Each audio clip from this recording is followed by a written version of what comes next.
Hi, I'm Latoya Dennis with WUWM, Milwaukee's NPR, and welcome to another installment of Listen MKE Live. Listen MKE is a partnership between WUWM, the Ideas Lab at the Milwaukee Journal Sentinel, Milwaukee PBS, and the Milwaukee Public Library. Today, we're tackling the subject of police reform. It's been 1 year since a Minnesota police officer kneeled on the neck of George Floyd for more than 9 minutes, murdering him. After the video was released, protests across the country erupted. While Floyd was the catalyst, people in Wisconsin, and more specifically Milwaukee, took to the streets to also protest injustices here. While for some the fight is new, Black people have been fighting against police brutality for decades. Joining us today to talk about the continued fight for racial justice being waged, both in the streets and in the state capitol, we have Democratic State Representative David Bowen, and we have activist Vaun. And I guess I'm going to throw it to you, Vaun, because you kicked all these protests off here a year ago today. Well, not a year ago today, but around a year ago. You had the first protest. What were you hoping to accomplish?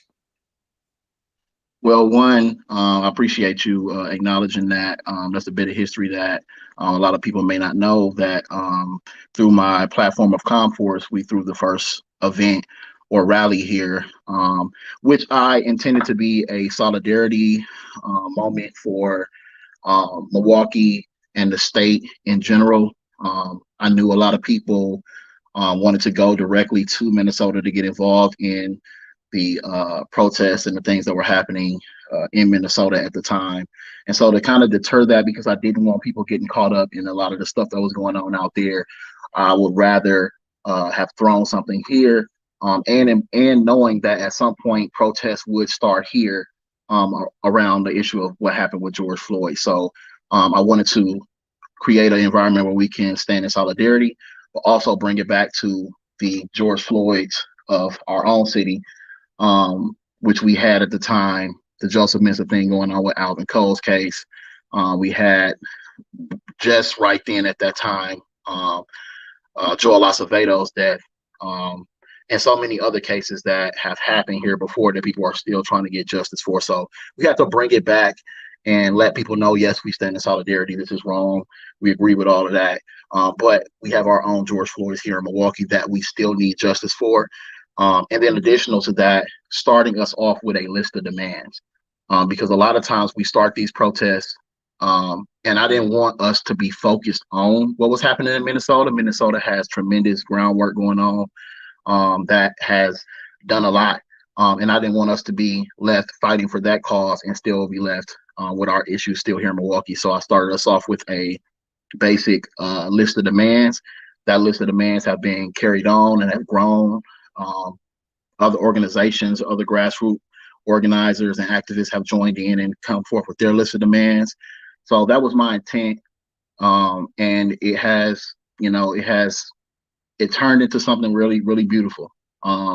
It took a tragedy, it took a lot of chaos, and then it turned it and molded it into something that has gone almost an entire year since that day. So let's talk about that list of demands. I'm wondering, have you all seen any success? So I was sitting here just thinking about you preparing to ask a question like that. And I feel like we have, so much has come out of those lists of demands, but then so little has come as well. Starting that list of demands and that rally led into the creation of TPR, and a lot of other things that have happened. Conversations that I had with some of the Republicans on these issues turned into the task force, which directly came from our conversations and our original list of demands, along with the Council of Floyd. But then I felt like there was some hijacking and some diversion going on. A lot of those lists of demands have not been met.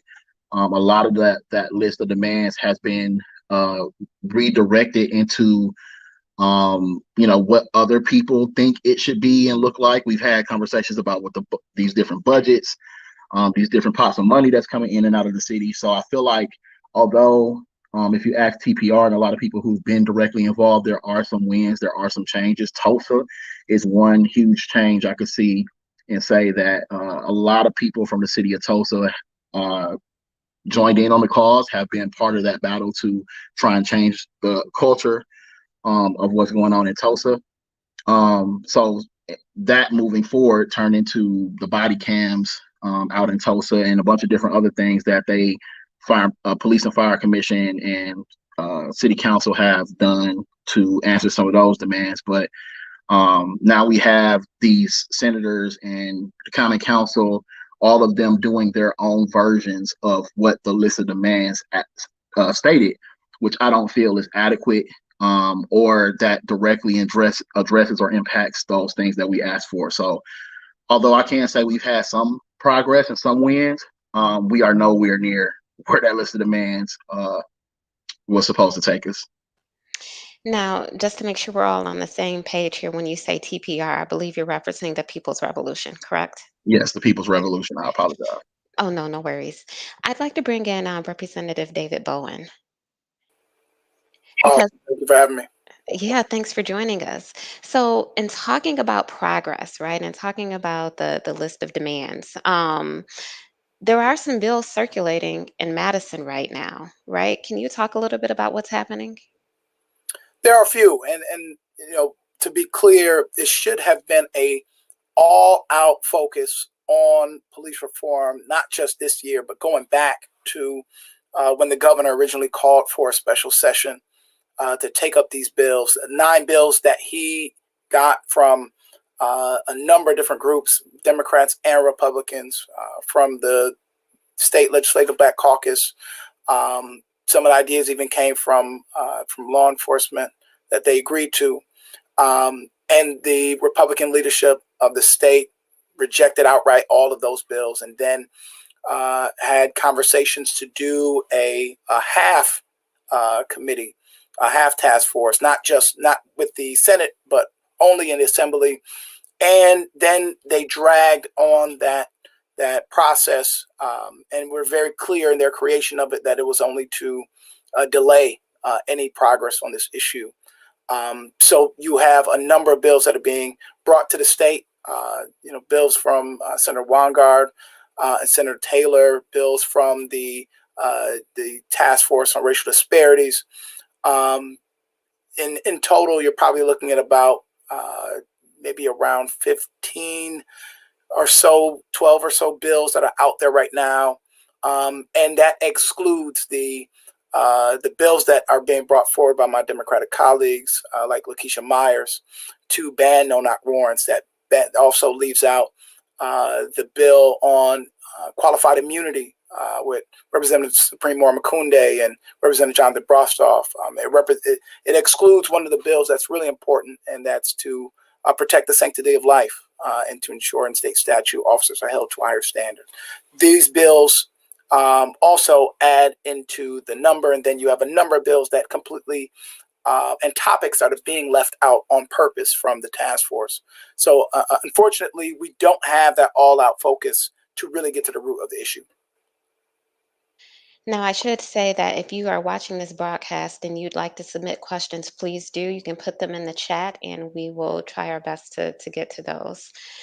So I want to go back to Vaun for a second, right? Because we were talking about this list of demands, and you said there's been some progress, and this leads into Bowen. But I'm wondering, what is it? What are, I guess, a couple of the most important things that you all have asked for that you haven't seen any movement on? Well, I'll say this. I'll say that we have accomplished a lot, but I feel those accomplishments are under direct fire from every aspect. We got rid of an ineffective and detrimental police chief, so some of those list of demands had to do with accountability when it came to the killings of people like Joel Acevedo, Alvin Cole, and so although some of those led to charges, we're still going through things like, we're going through things such as the non-release of the video in the Acevedo case and the non-firing of Joseph Mensah and things like that. But in its place, we did get rid of an ineffective and detrimental police chief. That has now turned into a judge trying to help him force his way back onto the force as a chief if the city does not pay him lawsuit fees to his demands in a forced timeline, which I didn't even know was possible. I didn't know you can tell somebody you need to pay them by 45 days. I did not know that that was even possible. But we also now have senators writing bills directly detrimental and negatively impactful to the people in city of Milwaukee, specifically legislation meddling in the affairs of how our Fire and Police Commission is run, putting police in neighborhoods and cop houses when we have strained levels of trust and transparency with law enforcement already that have not been fully addressed, which is also speaks to that list of demands, and even threatening laws that enable them to defund Milwaukee if Milwaukee follows one of the list of demands that law enforcement be defunded. And this is done prominently by Republicans, prominently by white males, and predominantly white Republican males who do not represent Milwaukee nor its people or interests. I don't understand how a party that has historically denounced, opposed, and even flat out denied the issues of people of color have been championing not just recently, but even to this day. They have now taken a front seat to the conversation on what changes they are saying we need. And it's, it just speaks to a whole level of everything that we asked for. They found a way to penalize people for even considering entertaining those demands. We're calling for more accountability, and they're calling for more police to be put on what's supposed to be a community oversight, citizen oversight board, which is the Fire and Police Commission. They want the police union to now have input on and suggest names of law enforcement related people to go onto this board. It's just ridiculous that literally most everything that we've asked for, even some of the things that have geared towards going that way, they have found a way now to ask and push legislation that will be totally opposite of that. And that also includes stuff like qualified immunity. Representative Bowen, as the lone lawmaker here on this discussion, right? How do you respond to that? What do you see happening? Well, there's a complete just watering down of real solutions that get to the root of the issue. Maybe because it's too uncomfortable to talk about, too uncomfortable to actually deal with. But the reality is that we have essentially these stakeholders at the state, these lawmakers at the state that are refusing to address the real root causes of a officer making a decision on his own to be judge, jury, and executioner. And what we have right now are a number of bills coming from a task force that was created to address racial disparities in a way to acknowledge that these things are happening to more so people of color, more so the Black community and brown community. And instead of actually proposing legislation that would do what people are asking to be done, for instance, banning no-knock warrants, is a difference between a 30-second early start and busting into someone's home unannounced, and pointing firearms at them, and which led to the death of Breonna Taylor. And instead of banning no-knock warrants, the task force decided to study them, right, to collect data, instead of actually taking police officers out of school environments. The task force makes a suggestion to train school resource officers. There is a complete disconnect of what people are truly asking for. And even when you look at the charging decisions that are being made in these cases, there was no real focus of removing the control to charge. We don't allow police departments to investigate themselves when there's a police involved shooting. and we shouldn't allow the very close relationship between a local DA and the same police department to continue to exist and not acknowledge the conflict of interest there, to be able to make the decision if a charge needs to be warranted. So there was no discussion. There was no take up of the issue of removing that decision from DAs so that it can be switched to a control outside of that local DA, whether that be a judge, whether that be another DA. Those conversations weren't had. And it feels like it took 7 months plus for us, where people were marching every day. Energy was very high. Millions of people are in the streets and demanding change. And the result is that we get to this point of actually having action only to be told, we're not going to take a step forward. We're not going to take a leap forward. We're going to think about maybe stutter stepping on this issue to be able to move forward. So it's insulting with some of the things that are being suggested, and some of the solutions that are at the table right now. Of course, you should do them. Of course, there should be the use of force policy for every police department in the state of Wisconsin to be on a website. Fine, that's a good idea.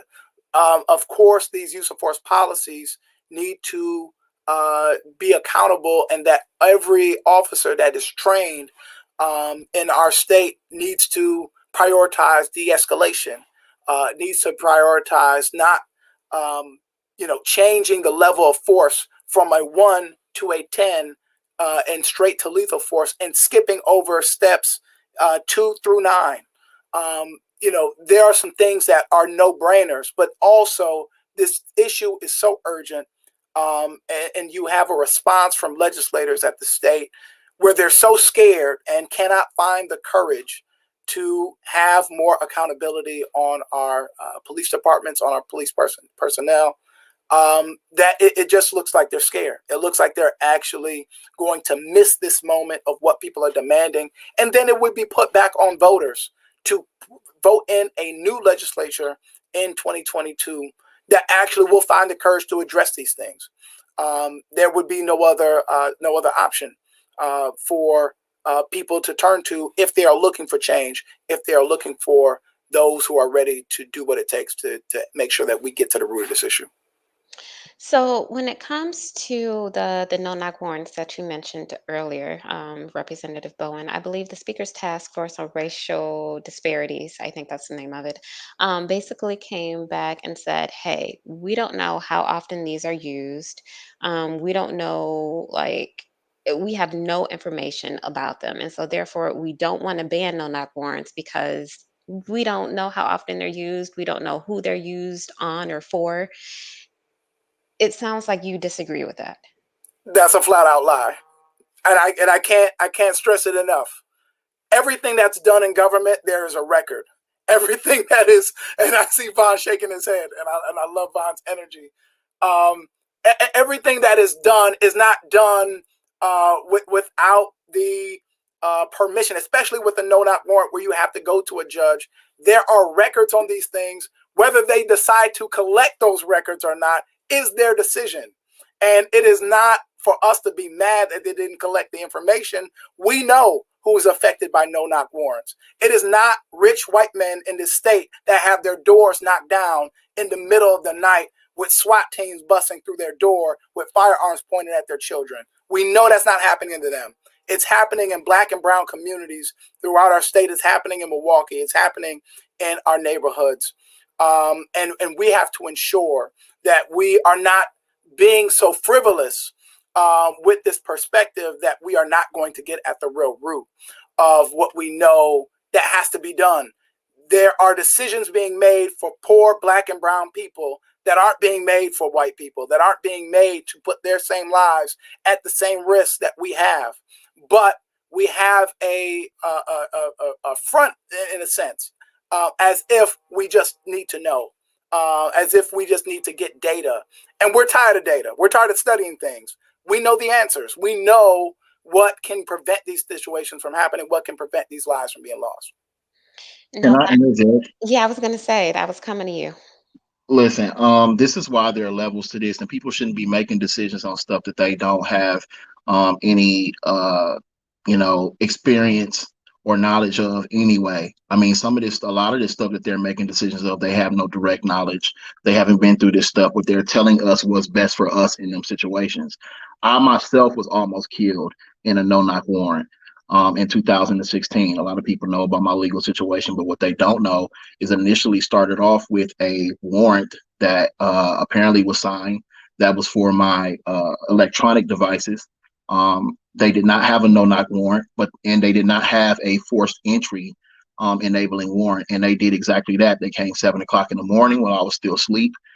They kicked my door in, charged in with no signia or anything that would tell me waking up out of bed. These are law enforcement agents. These are federal and all these other different type of people coming in with regular gas station bandanas around their face and assault rifles and all the type of weapons like that. And the first thing that I did, because this is kind of what I do in a situation like that, is I grabbed my phone to go live. So had there not been other people in that house, had I been there myself and only myself, I would have been directly in the line of fire, and I probably would have been shot and killed for picking up my phone.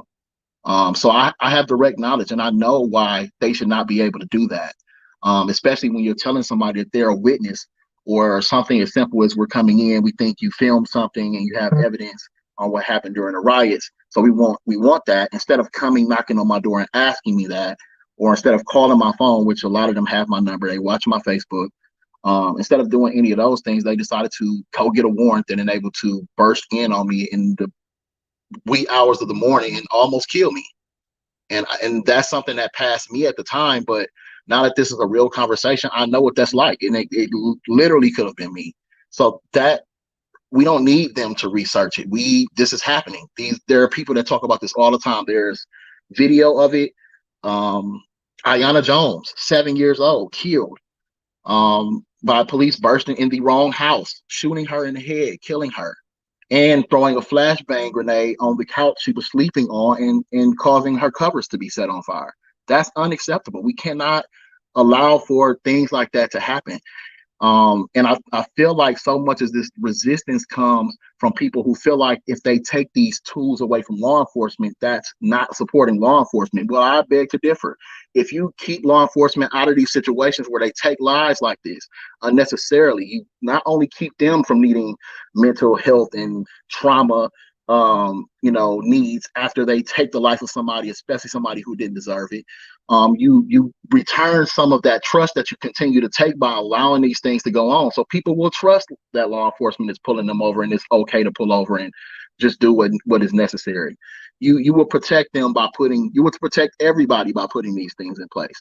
And so that attitude that anything that you do or take from law enforcement is a knock against them or not supporting them, I beg to differ. Vaun, let's keep going with this line of discussion, right? Because you talk about removing police officers from these situations. The question is, what's the alternative then? Right? How do we respond? Because we know that oftentimes police are called for lots of situations where possibly somebody else could be doing that.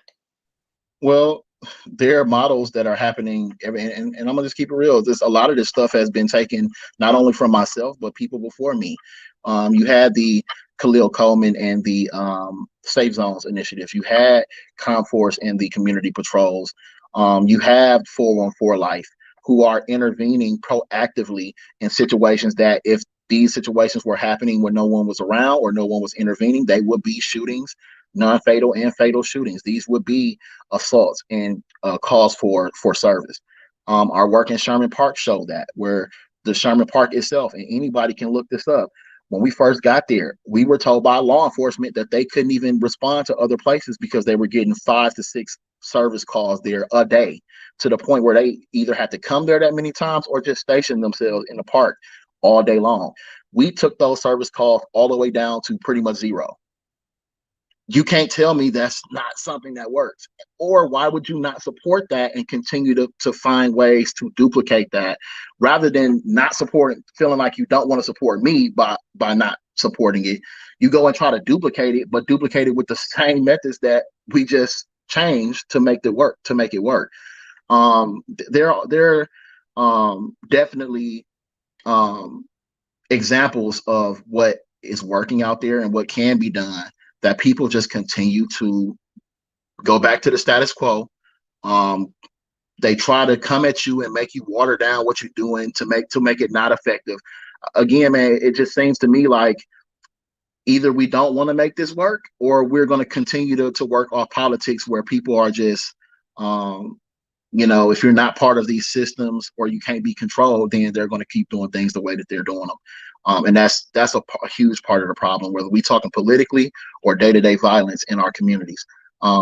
We've had one of our former police chief candidates, and I believe even maybe the one we currently have, who have said police officers should not be responding to calls that have to deal with people who are in changed, or I want to say mental health, people with mental health issues. Those should be professionals or a different group of folks answering those calls. You cannot put law enforcement with somebody who's having a mental breakdown or a lapse or anything like that. It's shown that they just don't have what it takes to deal with those situations properly, other than using force.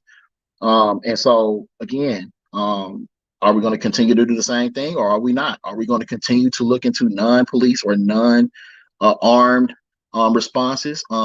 I have a community first responder model that has been taken that part from, but not done in its totality. And it just isn't impactful or works the way that it's supposed to, because people just refuse to support. And so, yeah, that is a huge conversation. I'm going to bring Representative Bowen back in on this, and I'm going to ask you, so where do you think we go from here? I think much of the answers that we're looking for, it's rooted in the people that are affected by it.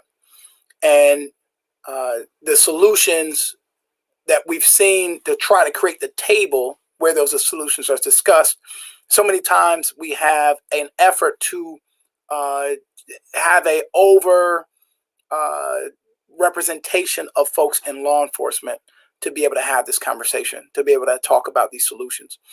At the end of the day, we know that when it comes to shifting this system, we have to have conversations holistically. We have to have conversations rooted in prevention, rooted in evidence-based practices. And, I think that's what the struggle is when you see legislation for placing, paid officers into a house, into a neighborhood, rather than putting a family into a house in a neighborhood. What makes a neighborhood more safe? What prevents crime? It is people that actually have a place affordable and quality to live.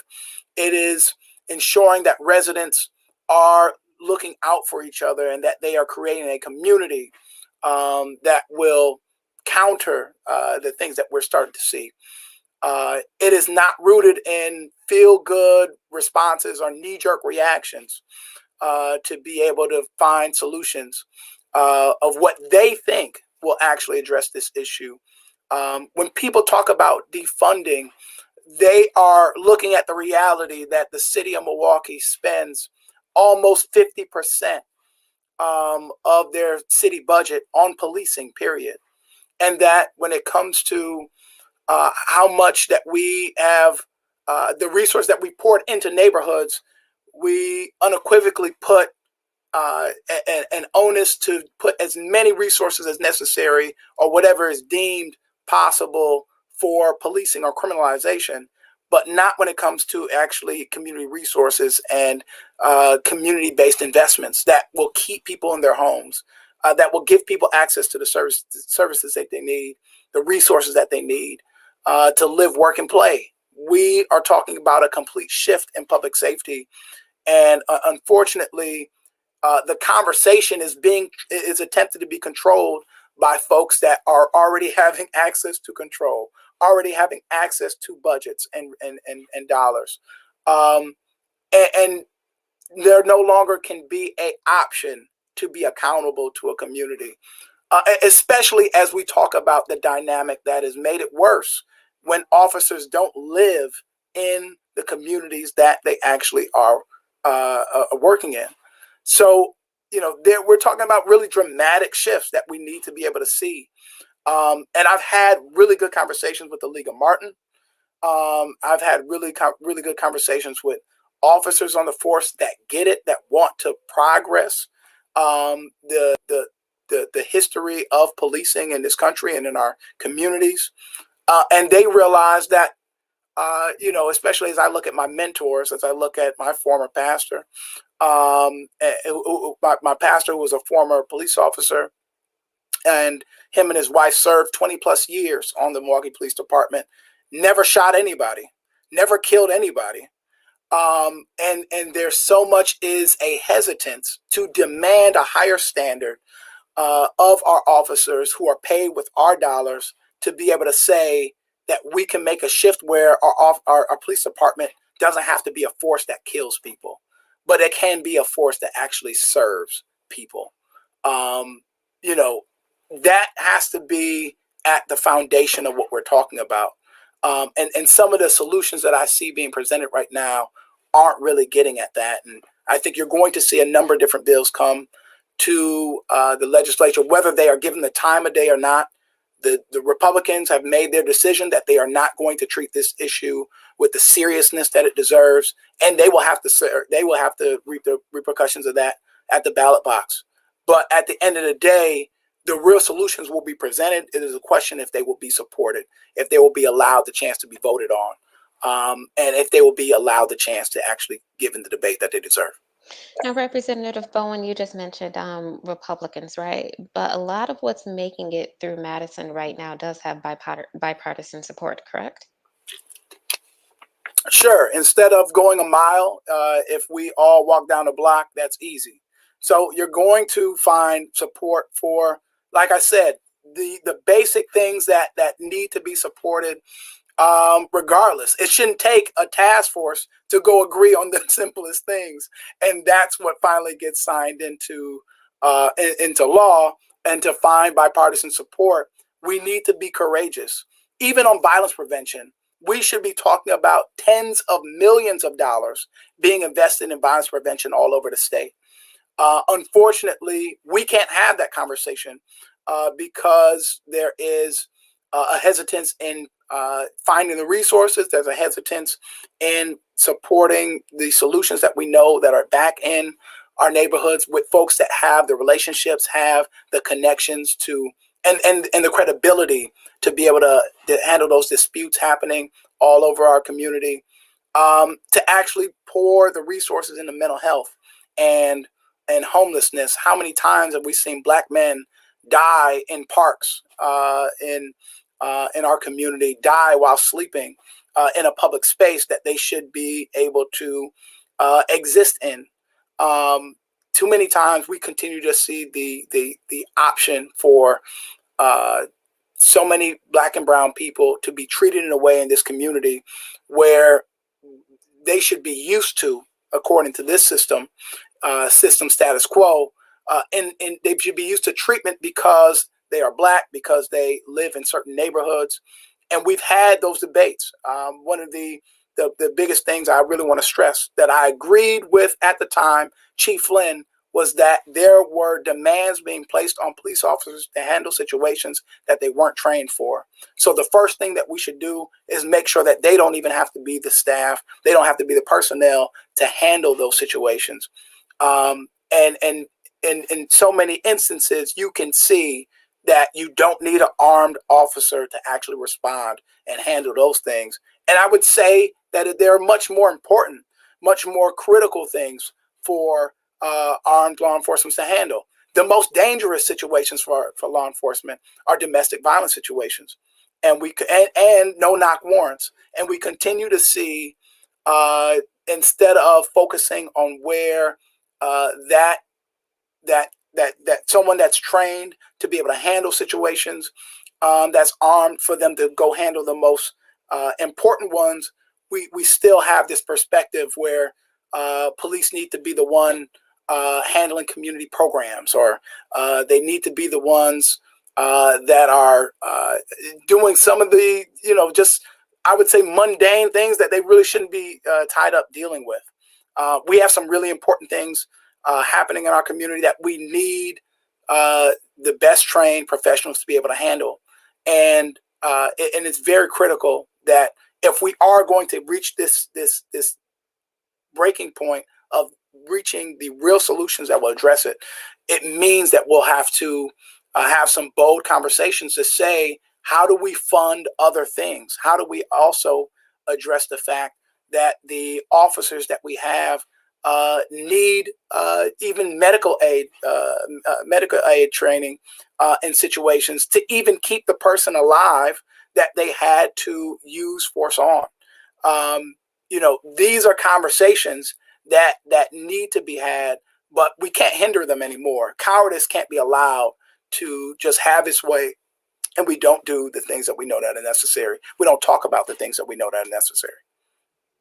I have one more question for the both of you before we wrap up here.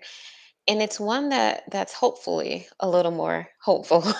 And that is like, what are you looking forward to? Like, what's keeping you out there in this fight, and what are you looking forward to? And I'm going to start with you, Vaun. I'm just, again, it was inspiring for me to see the overwhelming support from different areas. We have people all over the state in these different cities who not only, were a part of that whole George Floyd, this is wrong aura that we felt last year, but just a general support to now stand up and come forward in their communities, in their cities, and say, we need you guys here. These issues are going on here as well. So that camaraderie and that unifying of people all across the state on these issues is, very much so gives me hope, because this entire state has a problem. Not just the city of Milwaukee. Our people, they move out into these other places, and they have to go through a lot of stuff on their own without the support of local activists or organizations. So that tying together of things like that is definitely hopeful. Also, the unifying of people who typically or over the years have worked in silos or have had different levels of success, and people who are just now stepping up. Brother David Bowen kind of inched us together as men involved in the movement to become movement men, which is a new group of literally the men and boys who've been involved in this work to now come together and figure out how we can galvanize other men and boys to get involved and to go out and be alternatives to police, to go out and be community first responders, to go out and be those who do the community wellness checks and ensure that we are present and visible and there in case anything is happening or has the potential to happen. That work is starting to expand and starting to become more, people are becoming more open to doing it. What I don't have hope in, that I hope would change, is again the leadership, the inability or the unwillingness to tap in and to come to the table and say, we don't have all the answers, and we see what you guys are doing. How can we aid and assist? What do we need to be doing? Like, that's an easy thing to do, is just ask the people who are out being part of the solution, coming up with the solutions, to go to them and say, what is it that you guys think we should be doing? That would be a huge thing. There have been some levels of that, but again, nowhere near to where it needs to be. But again, this past year, everything that's happened, I'm very inspired and hopeful. In us moving forward in some way, shape, form, or fashion that's going to lead this city. I'm very hopeful that we are in a time now, aside from this Chief Morales stuff, that we have a chief now, and we also have a candidate who is waiting, who both Chief Norman has shown that he is willing to take the necessary steps and to bring folks to the table and have conversations, about how to move this city forward together. I honor that because the chiefs of past have not done that. They have not. So that's a huge step. Right. We've seen a lot of huge steps be taken. And when those huge steps are taken, because we shouldn't have to be the person to always wave the white flag or or come to the table first. You know, the people always get demanded the most of. But again, law enforcement, elected officials, all these folks are held to higher standards, or they should be. The resident should not be held to a higher standard than any of these people that I named. So I'm hopeful in seeing the change that we've seen across the nation, in particular in Minnesota and places like that. New York, who would think that New York would move forward with going against qualified immunity and other huge steps that with the problems NYPD has had? What are we doing here? What are we doing in Wisconsin that is preventing us from doing something that a place with way more issues has taken? And again, these are life-saving things on both sides. Nobody wants to send anybody home for a funeral. We don't want to see law enforcement die necessarily, and we don't want to see our residents be shot and killed and mishandled and That's right. all of that stuff either. So again, we have no problem saying that, but that has to be reciprocated. And it is very dangerous for people to feel like any entity does no wrong, especially those with the ability to take people's lives and not be held accountable for it. And we are going to wrap up by asking you the same question, Representative Bowen. What are you hopeful about? Well, first off, I'm hopeful about just the energy that I'm seeing from people. Like Vaun said, there are amazing leaders in the movement that are some that have been, they got sparked like 20 years ago around the time when me and Vaun started protesting and doing some stuff in the streets. And then you have young people that I can think of in the movement right now that are in their teens and they just woke up and they are willing to do this work every day. It has been the spark that has just made them come alive for their purpose of pushing back against the system and ensuring that we don't just find incremental change, but that we get a transformed system and a transformed community and country. I'm also hopeful that I'm hearing more from law enforcement and even a couple private conversations with my colleagues, even on the other side of the aisle, that recognize how bad this situation has been to get to the point that it's at right now, and to realize that we have to do some real dramatic things to change. But right now, there are some really loud voices. And remember that there was a candidate that ran for president pretty much aiming to say that those that were fighting for justice, those that were protesting, that they should be demonized, that they should be treated in a way as criminals. And he put his whole campaign bet on that premise. And he lost that election. Donald Trump lost that election, running wholeheartedly against the Black Lives Matter movement. So it's just very clear, as I remember being in the polling site and seeing a young brother say, "Hey man, I know you from the protest," and realizing that young people and multiple generations are coming together to say we are going to get the change that we know that we are owed for the future that we want to see.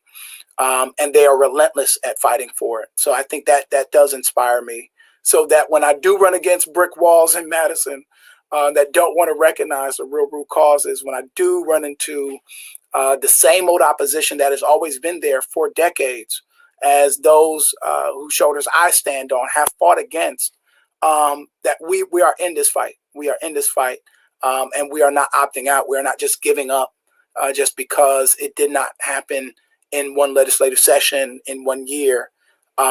We are committed to this fight for life. Representative Bowen, thank you. Vaun Mays, thank you. You have been listening and watching Listen MKE Live. It's a partnership between WUWM, Milwaukee's NPR, the Ideas Lab at the Milwaukee Journal Sentinel, Milwaukee PBS, and the Milwaukee Public Library. Thank you for tuning in. Thank you so much. Peace.